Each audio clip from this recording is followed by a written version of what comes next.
Dumbest things people got in trouble for at school. When this kid was in 5th grade, he was cutting some paper with scissors. Well, he accidentally cut part of his finger, and blood started going everywhere. That's when the kid sitting next to him began barfing. It was a mess of a situation. The teacher did not respond well to what happened. The teacher threw a band-aid at him and told him and the kid that threw up that they both had to stay after school to clean up the mess and have a detention. That's crazy. Weirdest toys of all time. The toy you're about to see is pretty strange. It's a unicorn and a person, but the thing is, the unicorn has impaled this person with its horn. You tell me, would you want this toy? Most dangerous toys of all time. These are water beads. Colorful beads that when you put into water, they grow up to 200 times their size. Seems fun, but it's very bad news for any kids that want to eat them. There have been reports of kids eating these, and these balls growing inside their intestines, blocking it, and then needing surgery. Some brands were recalled in 2012, but mostly they're still sold today. Black markets kids ran in their schools, a follower submission. When this kid was a freshman in high school, he hung out with this girl in his class because she was rich, and this girl didn't like doing her homework. So she would pay him $4 for every page of homework he would DM her. And then when it came to class projects, she didn't want to do those either. So she would ask him to do her project for her. And most times he would refuse. But the more he refused, the more money she offered him. So he would get $20 to $30 for every project he did for her. And whenever there's a test, she sits right next to him and copies his answers. When the test is over, she hands him $35. This kid is making bank. He says he has no plans of slowing down. Welcome to the Black Market School Project. Going to school can be a real pain, but you can make some freaking money. The problem I see with most schools is they don't teach kids about the freaking hustle. For example, does your school not sell a popular soda like Dr. Pepper? Boom, opportunity. Go buy a 12-pack of Dr. Pepper for like $7. Get to school early and sell those for $1 each. If you do that every single day for a year, you make about $1,400. Start your own black market at school. You might get shut down, but that's the risk of business, baby. If you aren't hustling, what are you doing? What you know about rolling down in the deep? When your brain goes numb, you can call that mental. Senior prank stories. This one senior class had a prank idea. They were going to go into school one day and everybody would start throwing water balloons at each other. Well, the dean heard about this and said if anybody's caught doing that, they'll be banned from graduation. So of course, everybody was scared. The prank they did instead was that at a random time during the day, the entire student class would just sit on the floor. That's freaking lame. Well, there was one senior in this class that wanted to bring it to a whole different level. He filled up a water balloon with mayonnaise, and then he threw the mayonnaise balloon at the windshield of a bus. The entire windshield was shattered, and he was arrested. Wildest things that have happened on live TV Part 1. This one took place in 2015. Steve Harvey was hosting the Miss Universe pageant show, and he named the wrong winner. Steve Harvey, get it together. Miss Universe 2015 is Colombia.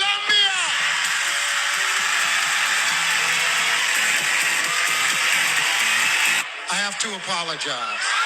The first runner-up is Colombia.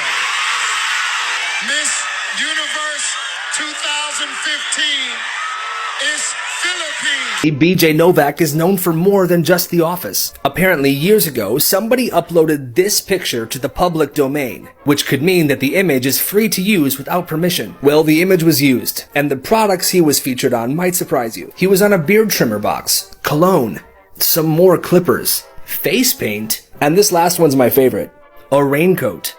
Well done. Black markets kids used to run in their schools Part 4. This one happened at a middle school. Apparently the school's snack machine sucked, so a group of kids decided to make and sell their own Kool-Aid gummy bears. They sold bags of them for $1 each, and they were so popular they sold 100 bags a day. But the school shut them down because they were making a mess in the bathrooms. But that didn't fly with the students. Everybody needed their Kool-Aid gummy bears. They were pissed. So this gave other kids an idea. They would try to make the same recipe and sell it to kids. Before you know it, everybody was making gummy bears and trying to take down the competition. Soon the school said anybody selling or eating gummy bears will be suspended. And just like that, the middle school gummy bear wars was over. Black markets kids ran in their schools. When he was in 3rd grade, he would sell stretched out, dried up baby wipes, because when baby wipes are dried out, they're very soft. He would tell the kids in his class that he actually sewed these mini blankets, and people bought them for 50 cents each. Eventually, one kid found out that these were just baby wipes. Word spread, and by the next year, he was shut down and canceled. Black markets kids ran in their schools. When this person was in elementary school, there was a kid named Terrence. And Terrence had a strange obsession with Snickers bars. Every conversation had with Terrence usually ended up with Terrence asking if you had a Snickers bar to trade. He said he would do anything for a Snickers bar. So it got to the point where kids were bringing Snickers bars into school every day, just in case they needed a favor from Terrence. And Terrence's business was this: if you brought him a Snickers bar, he would do your homework. The person who shared this story with me said Terrence could sometimes be found at the end of the day walking around the hallways, pockets stuffed with Snickers bars, smiling, happy, because in his world, he was the king. So this one teacher, Mr. Thompson, was way too chill. He never gave homework, he never graded anything, he didn't even pretend to be strict. One time a kid asked him a question and he literally pulled up Google and was like, you know man, I don't know, let's figure this out together.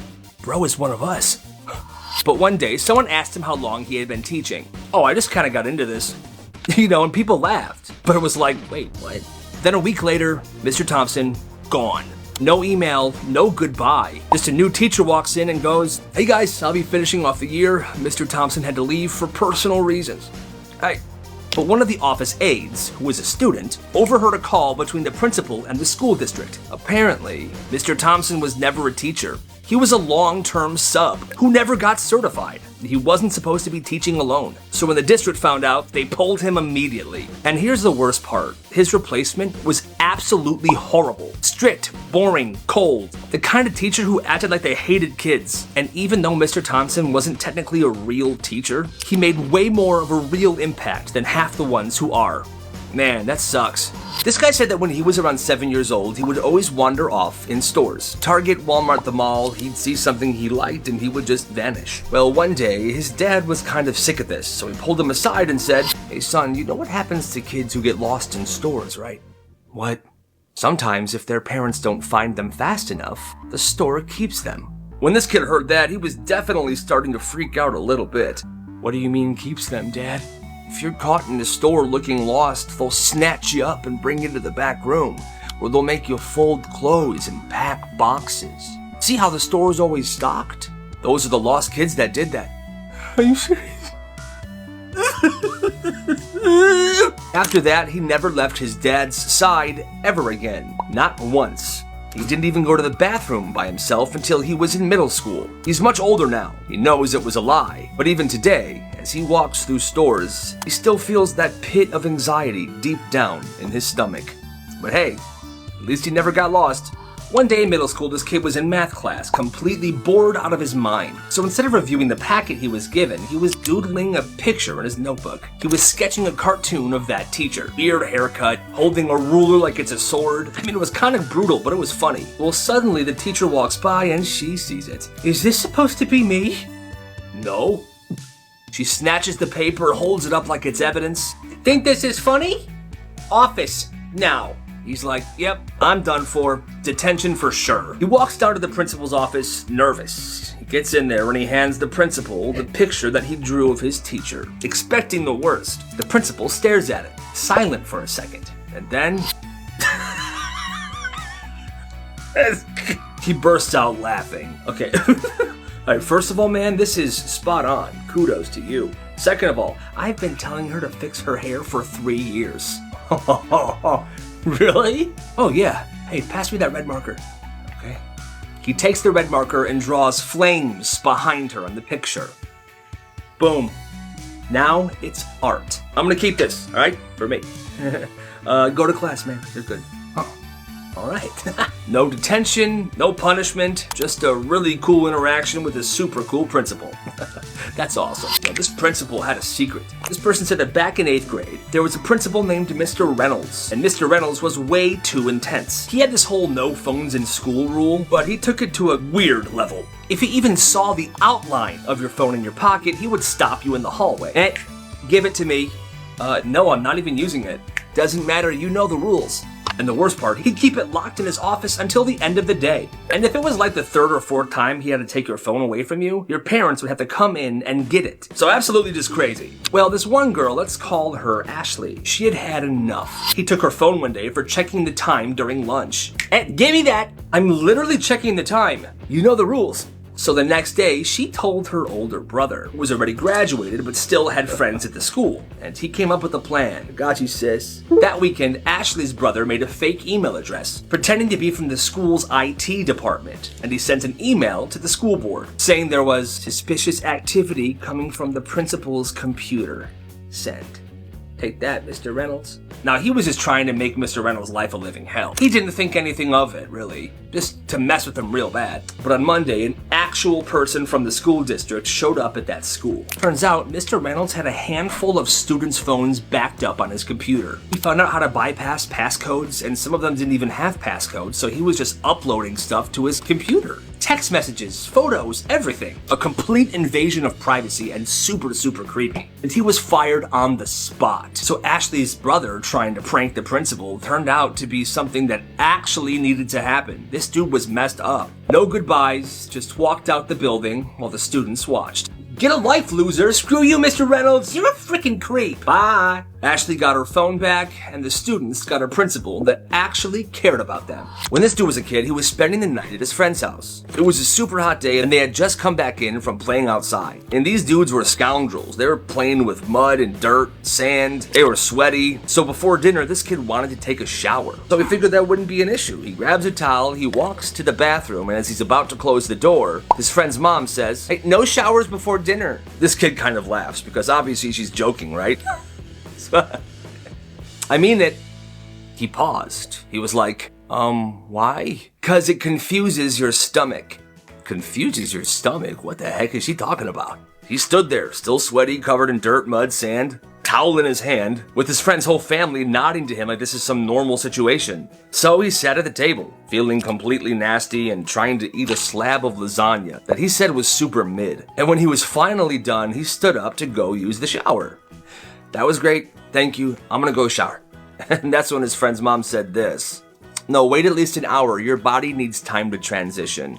"I think my body's fine. I'm just gonna wait at least an hour. Your body needs time to transition." At that moment, he just sat back down and he silently decided that he was never gonna come to this friend's house ever again. "Hey, got the goods? You know it." "What? No. What is that?" "Oh, shit." So there was this one kid, let's call him Jordan. And Jordan was built for business. He wasn't even in it for the money. He just wanted to run something. So in 7th grade, he started selling snacks out of his backpack.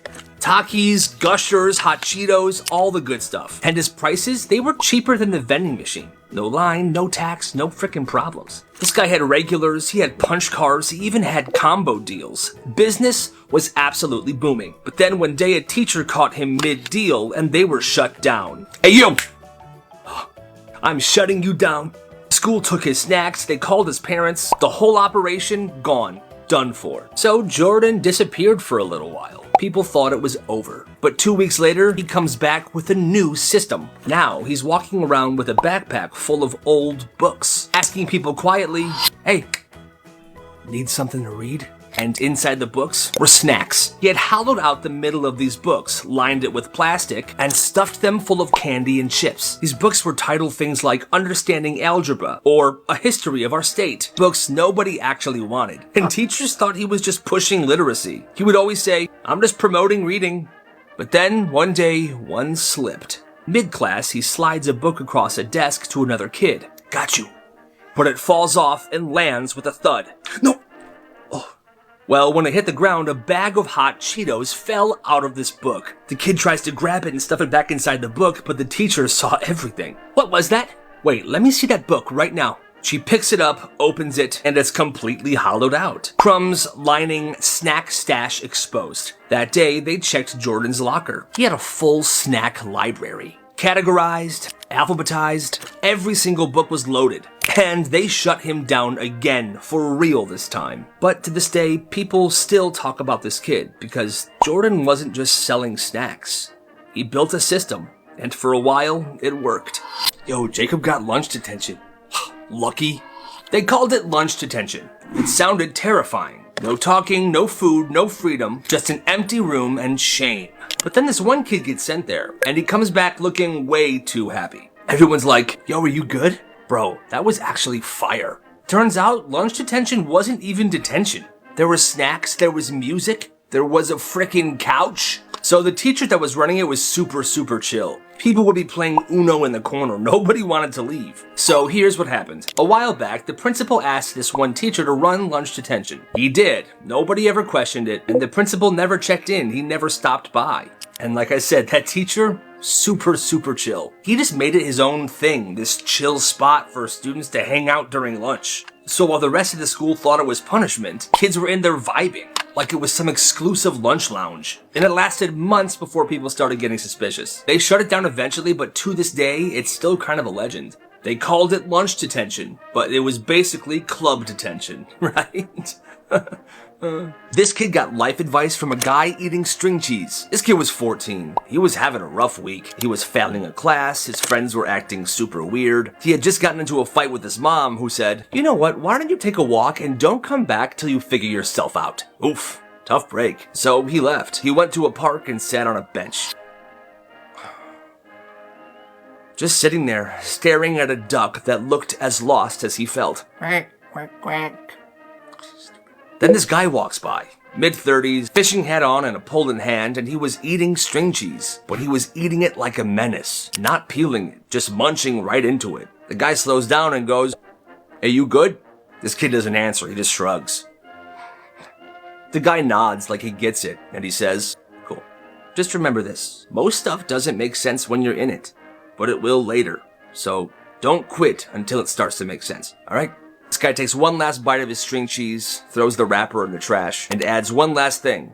Also, learn to cook one thing really well. That's important. That kid never saw that guy ever again. But he went home, and he made scrambled eggs. And honestly, they weren't that bad. Respect to that guy. "Mister, I need a pencil." "Well, then you know what to do."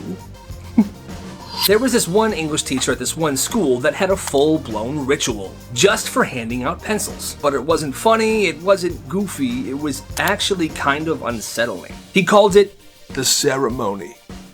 And it happened every single time somebody asked for a pencil. You couldn't just say, "Can I borrow one?" You had to raise your hand and say, "I seek the tool of wisdom." And if you said it wrong, he would just stare at you, dead silent, until you said it right. Then he would unlock a little drawer which he called the vault. He'd slowly remove one pencil and hold it up in the air, like it was sacred. Sometimes he would even close his eyes. Yes. And before he would hand it over, he would look at the entire class and go, "Together now, use it well, write with honor." He said this binded the exchange, and if somebody in the class didn't say it with everybody, he would just hold onto the pencil and wait. And here's the part that really unsettled people. If you disrespected the ceremony, like if you laughed or whispered or rolled your eyes, he would mark your name down in a little red notebook. Didn't say anything, he just wrote your name down. And people swore. Every time he did that, there was a pop quiz the next day. Got to the point where people stopped forgetting to bring their pencils to class. Not because they were just more prepared, but because they were terrified to ask the teacher for one. "You didn't even look at the slides?" "Nope." "Bro, we're gonna fail!" So there was this one group project in 8th grade that counted for 25% of the final grade. Like it was a serious end-of-the-year multi-slide, multi-day situation here. And this one group had 3 kids that really cared. And then there was Jeff. Jeff did nothing. Didn't come to the prep meetings, didn't contribute to the slides, didn't even open the Google Doc. All he said was, "Just tell me what I need to say." And they tried. They gave him a script. He didn't look at it. He didn't practice. Didn't even show up to the final rehearsal that they were doing. Fast forward to presentation day. Everyone's in their best outfits. Posters were ready. The slides were cued. And 30 seconds before their group is called, Jeff walks into class like he had just woken up. "Hey, what's up, guys?" The group is panicking. One kid tells him, "Are you kidding me right now, dude? You know what? Just stand there, okay? Don't say anything. Don't mess this up for us." They get up front. Everyone is nervous. And then out of nowhere, Jeff starts talking. No slides, no notes, just straight off the dome. Our project explores the intersection of environmental policy and youth activism, and we believe change happens locally. The teacher's face lit up. The group, they were stunned. And by the time Jeff was done, people were clapping. They clapped. They got an A+, perfect score. And as soon as they sit back down, Jeff leans over and says, "I told you I'd come through." After that, nobody trusted Jeff, but everybody remembered that presentation. And even the teacher brought it up the next year. But it's crazy because with zero prep, zero effort, and zero teamwork, Jeff gave the best speech in the class. And nobody could explain it. The performance is over, you may all go home. I'm a star! So every year, this school put on a big spring play. Tickets, costumes, a full audience. It was a big deal. And this one year, they were doing Robin Hood. Now, most of the cast was taking this very seriously. But there was this one kid. Let's call him Noah. He played one of the guards. He barely had any lines. And that was the problem. Because Noah wanted more stage time, and nobody gave it to him. So, on opening night, he decided to take it. Everything's going fine. The actors are on point. The audience is locked in. Robin Hood's doing his big dramatic speech. I do not steal for greed, I steal for justice. While the kings eat in their golden halls, the people will scrape crumbs off the floor. So yeah, that kid was killing it. He was feeling himself. But then Noah walks forward, points to Robin Hood, and says with a completely straight face, he's got a crossbow in his pants. That's why he's walking like that. The actors freeze. The kid who played Robin Hood looks like he's about to cry. But Noah's not done. No. He starts pacing across the stage like a detective, muttering to himself, the moss is fake. The footprints don't match the alibi. This was never about taxes. Everybody's flabbergasted. He's inventing a crime subplot in the middle of a play. And then the finale. Knocks over a set piece, points up to the sky and says, it was the butler! And he starts running around the stage. The lights cut. The cast members are crying. The principal gets onto the mic and says, the performance is over, you may all go home now. I'm a star. And that was it. The show got canceled mid-performance. No second night, no cast party. It was done. And Noah, well, he showed up to school the next day like nothing happened. But people said you can tell. He was very, very proud of what he did. It's frozen. Run! So this one school had a tradition. In 8th grade, during the last week of school, there was a day called Water Balloon Day. It was unofficial, unsanctioned. Everyone knew it happens right after lunch in the courtyard. What started as a couple kids tossing water balloons around turned into a full-blown event. And every year it got a little bigger. But this one class took it way too far. They planned for weeks, mapped out the courtyard, found the nooks and the crannies. They assigned roles, runners, refillers, and spotters. Kids are wearing goggles and rain ponchos like they were going to war. And the wild part was these weren't just simple water balloons. People were freezing them the night before. Others were filling water balloons with Kool-Aid to give them themed and color ammo. By the time lunch ended, it was full-blown chaos. Teachers tried to shut it down, but they were getting hit too. Hey, stop!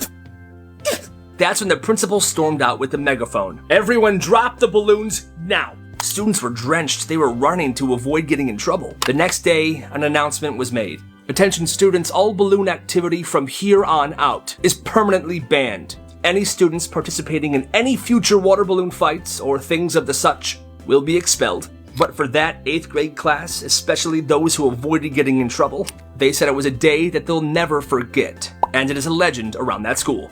That's epic. Is that Miss Carter's voice? Oh my god, her mic is still on. One time, this teacher left the room to take a quick phone call, but she forgot that her microphone was on, and the entire class heard everything. So this teacher had one of those little mics that would clip to your shirt and connect to some speakers in the classroom because her voice was naturally very quiet. She gets a phone call, so she steps out into the hallway. She shuts the door behind her, and then suddenly, no, because I'm not doing this again, Brian. It blasts through the classroom like an announcement. Everyone just goes dead silent. You said you were gonna handle the wedding invites, and now I'm the bad guy? She was pacing the hallway, full-on arguing with this Brian guy, but the room could hear every single word through the speakers. I don't care if your mom doesn't like it, she's not the one getting married, Brian. Someone in the back whispered, Brian is so done for, man. The teacher then walks back in and the class is just sitting there silently staring at the speakers. Did you guys hear all that? Yeah. Oh, okay. She turned bright red, turned off her mic, and went back to teaching like nothing happened. And here's the part that I'm sure some of you are wondering. The engagement was called off a couple months later. I've been teaching 7th grade for 12 years, and I've seen a lot. I've broken up fights, I've handled lockdowns, but nothing prepared me for the yogurt incident. It was a Thursday, it was quiet, The students were working on some packet. And then out of nowhere, splat.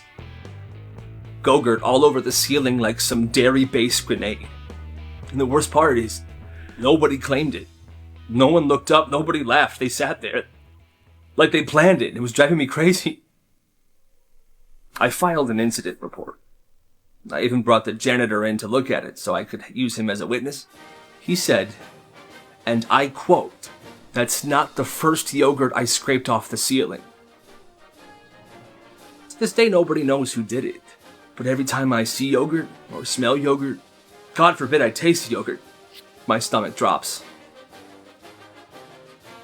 The hoodie heist service. So at this one middle school, there was this rule where you were not allowed to wear hoodies in class. If a teacher saw you wearing one, they would take it. No warning, no second chances, just, oh, no.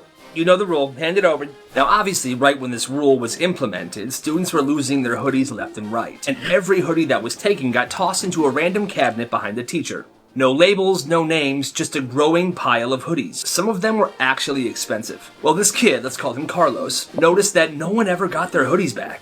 Like ever. So he came up with an idea. He would get them back for a price. He started with his friend's hoodie. During lunch, while his friend's teacher was out of her classroom, he slipped in, opened the cabinet, and took the hoodie. Boom. Recovered. And word spread fast. People began paying him to get their hoodies back. And the pricing, well, that depended. If it was a basic hoodie and an easy teacher, it was like $5. If it was a brand name hoodie like Nike or like Supreme, that was like $15. But there was a teacher, let's call him Mr. Anderson, who had the cabinets locked. Now, if your hoodie was in that cabinet, you had to pay extra. $30 to recover that hoodie because, well, it's locked and that teacher never really left the room. And when Carlos did have to deal with Mr. Anderson's cabinet, he would have to use a special device he bought off Amazon to pick the lock. This dude was committed, okay? He was trying to get back everybody's hoodie. And yes, obviously the teachers were getting suspicious, but they still couldn't find out who was doing this because whenever he went on these missions, he had a hoodie on and he had glasses on. He was trying to be low-key.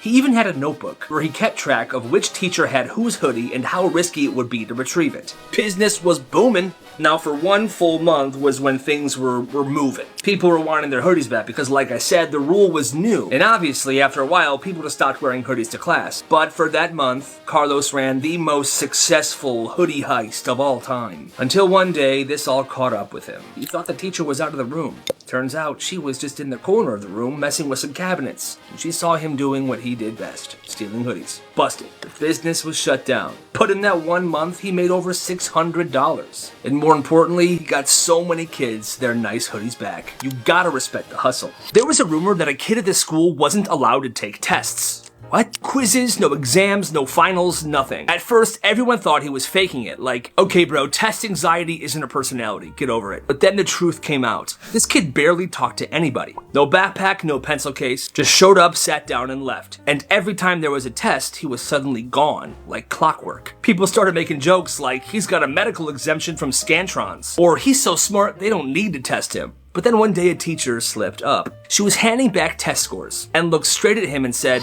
"Oh right, you don't take these." And he just nodded like it was completely normal. Turns out his dad was one of the district lawyers. And a few years back, the school messed up his IEP so badly that his family sued. IEP stands for Individualized Education Program. Well, like I said, his family sued, and they won. And part of the settlement, he didn't have to take any standardized tests until graduation. So yeah, the rumor was real. He had a real legal pass to never take a test ever again.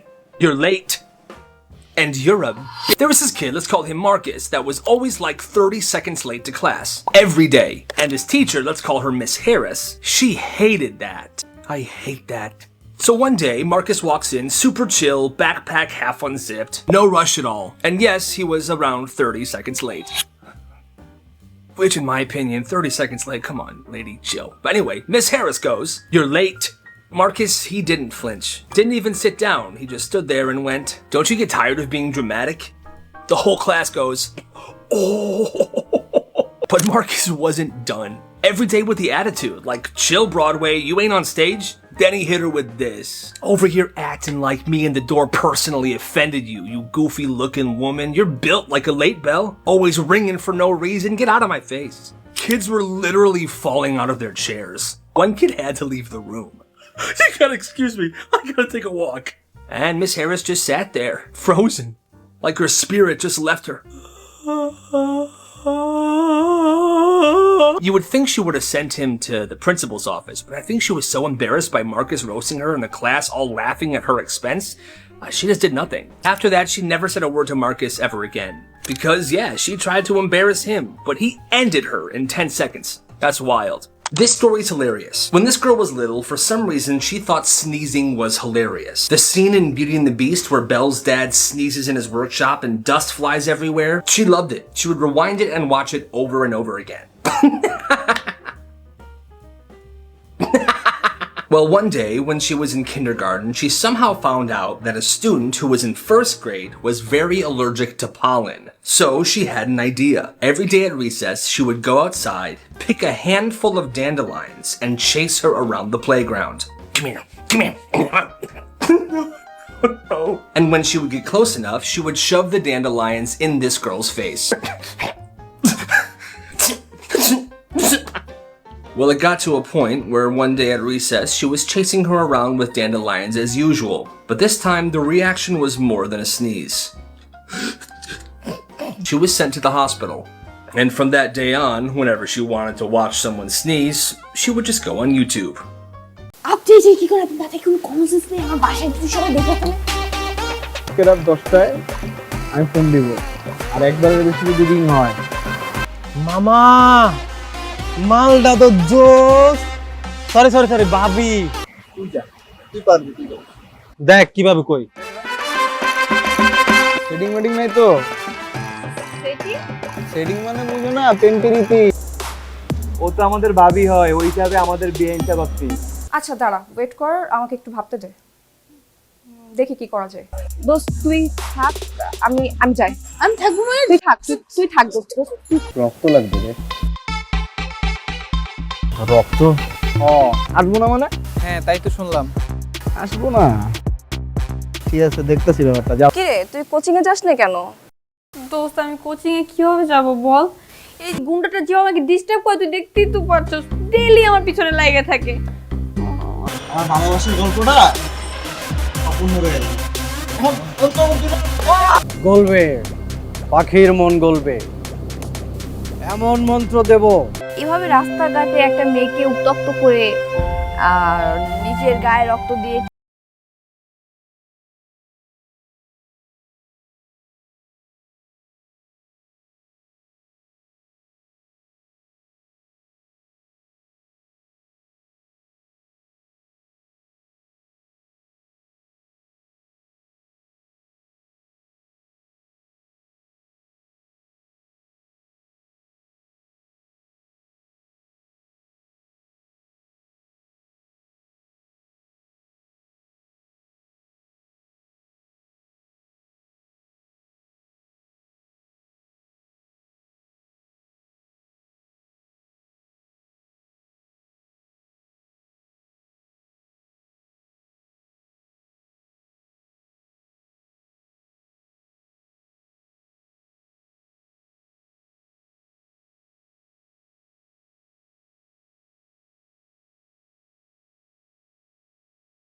Hello hey what's up prank man কে একটু হলেই তো তোমার phone হাওয়া হয়ে যেত তুই তোর ফোন আর কোনোদিন পাবি না কেন তোর বাবা তো তোর ফোনটাকে একদম আসার দিয়ে ভেঙে শেষ এমনকি পানিতে চুবাইছে আউট অফ কিউরিওসিটি হয়তো দেখা করব but I am not that much easy always remember আজকে যদি তারা না থাকতো আজকে তোর দিতাম একদম এই খালি স্কার্টেন গার্ডেন এই যে আপু এসব গার্ডেন ফার্ডেন যায় না আমার ভাই ব্রাদাররা আছে আপনার একদম কামড়ায় দিবে না না না ব্রো এই যে আপনার ফোন প্র্যাঙ্ক ছিল ব্রো চিল চিল রাকিব ভাই আপনি এসআই রাকিব ভাই না আপনার কথা আমি অনেক শুনছি আপনি কিন্তু মানে বুঝের লোক টেজে তোলেন এই হোসেন আলী ক্যামেরা আগেই কইছিলাম আমার বস ফেমাস হ্যাঁ ভাই একটু যদি ধরতে হ্যাঁ হ্যাঁ শিওর তো কিভাবে যে কনফার্ম হয় এটা তো এদিকে না 3 নাম্বার গেট ওইদিকে শঙ্কর গলি বোধহয় গেটের বাইরে আপনি ভুল আসছেন জান ভুল আসছে কিন্তু আমি কি চিনতে পারবো ও আচ্ছা আপনি দ্যাট বোরখা গার্ল চিনতে পেরেছো তাহলে না I like good girls. Follow go to follow go. Ja. Ifi. কই যায় দেখবি যা। তাহলে জীবনে প্রথম কাউরে প্র্যাঙ্ক করতে যায়, নিজেই আজকে প্র্যাঙ্ক হয়ে গেল। মুনিয়া তুমি আমাকে বলেছো যে তুমি তোমার কোনো বয়ফ্রেন্ড নাই। না না বয়ফ্রেন্ড না, আমি ওনার বয়ফ্রেন্ড, আমি ওর ফিয়ান্সে, ওর সাথে আমার বিয়ে নেক্সট। ও আচ্ছা আচ্ছা। আমার জন্য? এটা তোমার জন্য একটা নতুন ফোন দিলাম। এই জন্য তাহলে তোমরা এতক্ষণ নাটক করছো? নাটক না, তোমার ফোনটা পুরনো হয়ে গেছে। কেন নতুন ফোন। আমরা প্র্যাঙ্ক করতে পারি না? একটা ইম্পর্টেন্ট কথা ছিল তোমার সাথে। এমন করলে কেমন হয় যদি এই এন্টারটেইনমেন্ট জার্নিতে আমি জয়েন করি তোমার সাথে?